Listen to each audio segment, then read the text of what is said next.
नमस्कार साथियों, स्वागत है आपका इस educational channel online study with Saroj में। और मैं सरोज आज आपके लिए फिर से लेके आई हूँ एक बहुत ही अच्छा टॉपिक, जिसको हम पार्ट 2 में कंटिन्यू कर रहे हैं, क्योंकि इसका हमने पार्ट 1 जो है वो पिछली वीडियो में आपके साथ शेयर कर दिया है। पार्ट 1 में हमने पढ़ा था कि पाठ्यचर्या या करिकुलम जो है उसका मीनिंग क्या होता है। तो आज के इस वीडियो में पार्ट 2 में हम देखेंगे कि पाठ्यक्रम यानी कि सिलेबस जो है उसका मीनिंग क्या होता है।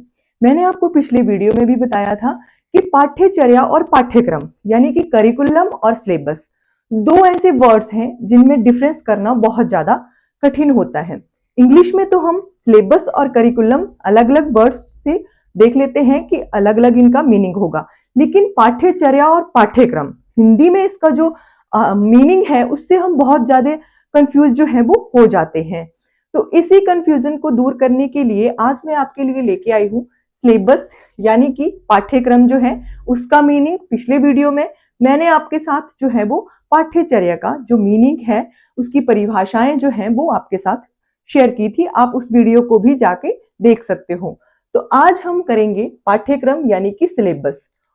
और जो सिलेबस है उसको कई बार जो है वो पाठ्यचर्या वर्ड भी यूज कर दिया जाता है, या करिकुलम, पाठ्यचर्या के लिए करिकुलम वर्ड जो है वो भी कई बुक्स में या इंटरनेट पे बहुत जगह पे कंफ्यूजन जो है वो सिलेबस को लेकर होती है कि इसे पाठ्यचर्या या पाठ्यक्रम कहा जाता है। तो सिलेबस को आपने हमेशा याद रखना है, सिलेबस जो है उसको हम पाठ्यक्रम जो है वो कहते हैं। तो सबसे पहले तो हम इसका मीनिंग जान लेते हैं कि पाठ्यक्रम यानी कि सिलेबस जो है उसका मीनिंग होता क्या है। सबसे पहले तो हमें ये पता होना चाहिए, जैसे कि आपको देखकर ही पता चल रहा है कि पाठ्य प्लस क्रम यानी कि ये दो वर्डों से या दो शब्दों से मिलकर बना है ये पाठ्य और क्रम शब्द। ठीक है, तो पाठ्य और क्रम मतलब पाठ्य जो है यानी कि पाठ, और क्रम मतलब पाठ का जो है वो क्रम। हमें पता है कि हम क्रम का मतलब क्या समझ सकते हैं कि कौन सा लेसन फर्स्ट नंबर पे है, कौन सा 2 पे है, 3 पे, ऐसे जब हम देखते हैं कि लेसन वाइज जब हम किसी चीज को रखते हैं या किसी चीज को जब हम एक सूचीबद्ध तरीके से रखते हैं तो उसको कहा जाता है क्रम। तो यानी कि पाठ्यक्रम यानी कि सिलेबस का मीनिंग जो है वो इसके वर्ड में ही छुपा हुआ है कि पाठ्य और क्रम। पाठ्य का क्रम, पाठ का क्रम जो है उसको सिलेबस जो है वो कहा जाता है। अब हम बात करते हैं इसका अर्थ क्या होता है, कि हम सिलेबस का वर्ड जो है, सिलेबस वर्ड जो है उसका अर्थ हम कैसे समझ सकते हैं। तो यहाँ पे लिखा गया है कि किसी कक्षा के लिए सभी विषय, उप विषय या जिसको हम टॉपिक कहते हैं या उससे संबंधित शिक्षण सामग्री का सुव्यवस्थित ढंग से प्रस्तुतिकरण पाठ्यक्रम जो है वो कहलाता है। ये मैंने अभी आपको बता दिया कि सुव्यवस्थित मतलब, सुव्यवस्थित ढंग मतलब कि कौन सा लेसन जो है वो फर्स्ट नंबर पे आएगा, कौन सा लेसन जो है वो सेकंड नंबर पे आएगा। तो इसी तरह से जब हम क्रम वाइज किसी चीज को रखते हैं तो उसको सुव्यवस्थित ढंग से प्रस्तुतिकरण, उस चीज को जब हम किसी के सामने प्रस्तुत करते हैं उसी चीज को पाठ्यक्रम या सिलेबस कहा जाता है। किसे कहा जाता है? जब हम किसी विषय, उप विषय या उससे संबंधित किसी भी शिक्षण सामग्री को क्रम वाइज या सूचीबद्ध तरीके से हम उसको प्रस्तुत करते हैं तो उस चीज को क्या कहा जाता है? उस चीज को कहा जाता है पाठ्यक्रम यानी कि सिलेबस, उस चीज को कहा जाता है। अब ऐसा तो है नहीं कि सभी जो सिलेबस है वो सभी बच्चों के लिए सेम ही होगा। आपको पता है कि क्लास जो मान लो कि हम छोटे बच्चों की बात करते हैं तो छोटे बच्चों में जो सेकंड क्लास है उसका टॉपिक अलग, मतलब उसके जो शिक्षण सामग्री है वो अलग होगी, यानी कि उसका जो सिलेबस है वो अलग होगा, थर्ड क्लास का अलग होगा, फोर्थ क्लास का अलग होगा। तो उसी तरह से हम जब इस तरीके से सूचीबद्ध तरीके से कि कौन सी चीज जो है क्लास सेकंड में पढ़ाई जाएगी, कौन सी चीज जो है वो क्लास थर्ड में, कौन सी चीज फोर्थ में, फिफ्थ में, इसी तरह से जब हम क्रम वाइज किसी चीज को रखते हैं तो उस चीज को पाठ्यक्रम जो है वो कहा जाता है, यानी कि उस चीज को सिलेबस कहा जाता है। और इसको आपने याद रखना है, केवल शिक्षण सामग्री की ही बात की गई है कि मतलब विषय, उप विषय और उससे संबंधित जो शिक्षण सामग्री होगी उसी की बात जो है वो सिलेबस में की जाएगी।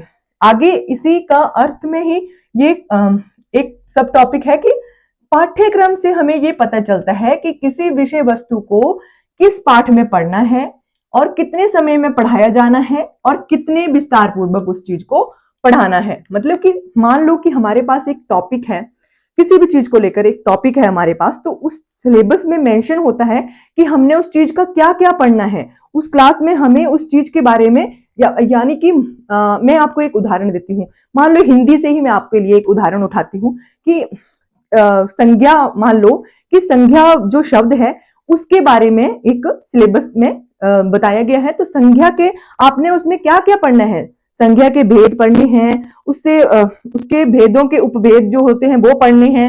मतलब संज्ञा के रिलेटेड आपने उस चीज में क्या क्या पढ़ना है वो मेंशन किया गया होता है। जो पाठ्यक्रम है उससे ये पता चलता है कि हमने कौन सी, किस विषय से संबंधित कौन सी चीज हमने पढ़नी है और कितने समय में उस चीज को हमने पढ़ना है, ठीक है, और कितने विस्तार पूर्वक उस चीज को जो है हमने पढ़ना है, यानी कि कितना डीप जाके उस चीज को हमने पढ़ना है। तो वो चीज जो है इस पाठ्यक्रम में बताई गई होती है। ये आपको पता चल गया। अब हम बात करते हैं नेक्स्ट पॉइंट की। ये है कि पाठ्यक्रम का निर्माण जो है वो शिक्षा परिषद यानी कि बोर्ड द्वारा जो है वो निर्धारित किया जाता है। अब ये बात भी आपके मन में आ रही होगी, या हम लोग सोचते हैं कि ये जो सिलेबस है उसे कौन बनाता है, ये जो सिलेबस है वो कहां से आता है। तो यहाँ पे ये बात स्पष्ट हो गई कि शिक्षा परिषद यानी कि बोर्ड जो है उसके द्वारा जो है वो पाठ्यक्रम को निर्धारित किया जाता है।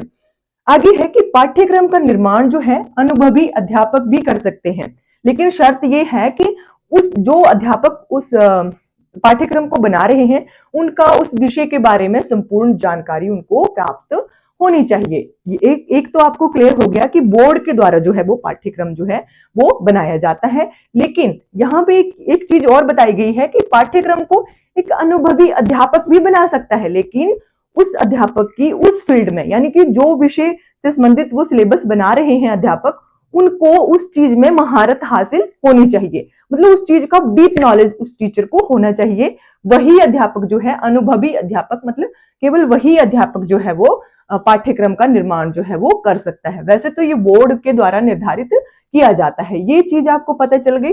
अब हम बात करते हैं अगले पॉइंट की। यहाँ पे बताया गया है कि पाठ्यक्रम जो है, अब बात करते हैं कि जो बच्चे हैं वो पाठ्यक्रम और पाठ्यचर्या को एक ही चीज समझ लेते हैं। तो यहाँ पे साफ तरीके से पता चल रहा है, साफ तरीके कि पाठ्यक्रम जो है यानी कि सिलेबस जो है वो पाठ्यचर्या यानी कि करिकुलम का एक भाग होता है।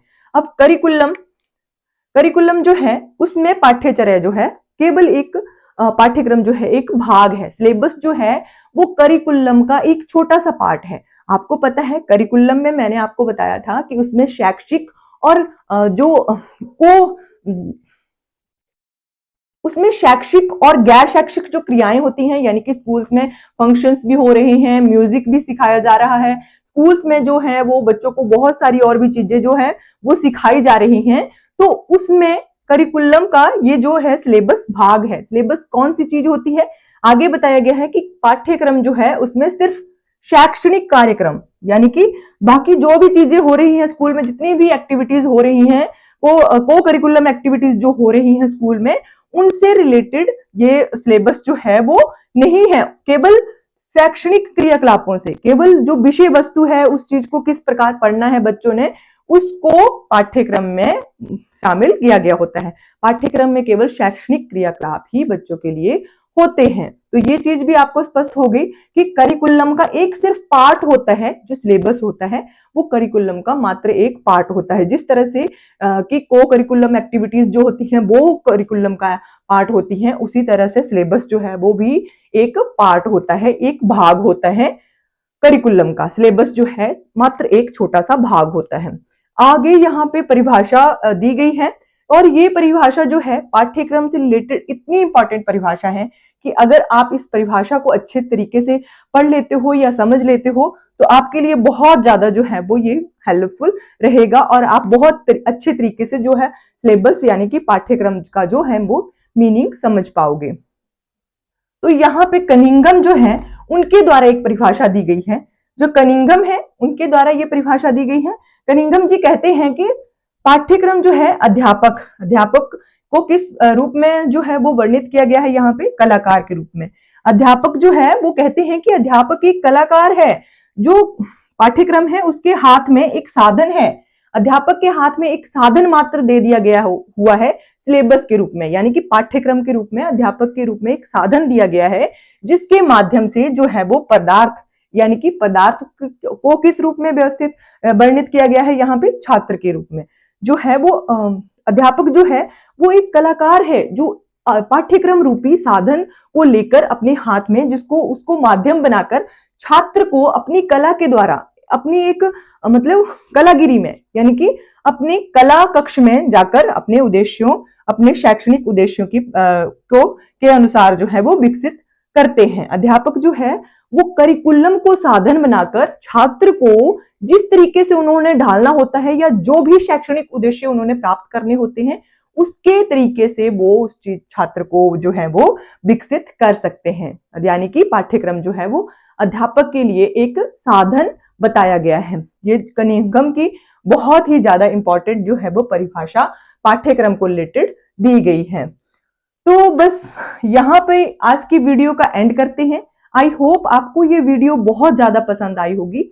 अगर आप मेरे चैनल पर पहली बार विजिट कर रहे हैं तो आपने मेरे चैनल को सब्सक्राइब जरूर कर लेना है और साथ में लगे बेल आइकन को भी जरूर प्रेस कर लेना है, ताकि आगे आने वाले और भी ऐसे ऐसे वीडियोस आपके लिए मैं ला सकूं। नेक्स्ट वीडियो में हम बात करेंगे कि सिलेबस और करिकुलम जो है उसके उन दोनों के बीच में डिफरेंस क्या होता है। वैसे तो इस वीडियो में आपको बहुत अच्छे से पता चल गया होगा कि करिकुलम और सिलेबस के बीच में डिफरेंस क्या होता है, लेकिन एक अलग वीडियो में मैं आपको इसको और भी अच्छे तरीके से समझाऊंगी। तो आपने मेरे चैनल पर बने रहना है और मेरे चैनल को ज्यादा से ज्यादा जो है वो शेयर करना है। Thank you for watching.